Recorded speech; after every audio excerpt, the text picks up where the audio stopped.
ధర్మ అర్థ అయిపోయింది. కామం. కామం అంటే కోరిక. ఏమన్నాడు గౌతమ బుద్ధుడు?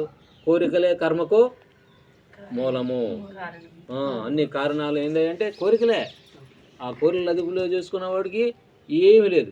ఇంగ్లీష్లో సోక్రటీస్ అంటాడు, content is a natural wealth, luxury is a artificial poverty అంటే. తృప్తికి మించిన సంపద లేదు, భోగానికి మించిన దరిద్రం లేదన్నాడు. ఏ క్లాస్ మాట అన్నాడు మహానుభావుడు. ఒక్క బడిలో పోయి చదువుకోవాలి సోక్రటీస్ అనేవాడు, మహా పెద్ద ఫిలాసఫర్.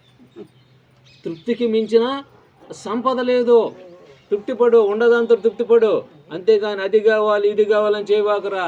ఉండదాంతో తృప్తిపడు, అదే ప్రశాంతంగా నిద్రపోతావు ఆనందంగా. ఇక అవి ఫ్యాన్ కావాలి, ఏసీలు కావాలి, బీసీలు కావాలి, ఇవన్నీ కృత్రిమైనవి, వాటికి మించిన దరిద్రం లేదన్నాడు.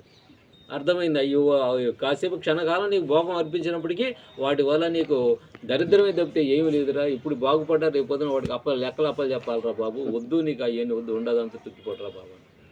కృత్రిమైన దరిద్రం అది. Luxury is a artificial poverty. కృత్రిమైన దరిద్రం అది. ఇది తెచ్చిపెట్టుకున్నావు. ఎప్పుడు నీకు వచ్చిందా రోగం, రూపొస్తే ఫ్యాన్ వస్తే నీకు తీర్చిద్దా, ఏసి వస్తే తీర్చిద్దా? నువ్వు లోన బాధపడాల్సిందేనేగా. కాబట్టి మిత్రులారా అవన్నీ వద్దు అని చెప్పారు మిత్రులారా. అన్నీ కూడా కోరికలకే అన్నిటికీ మూలం.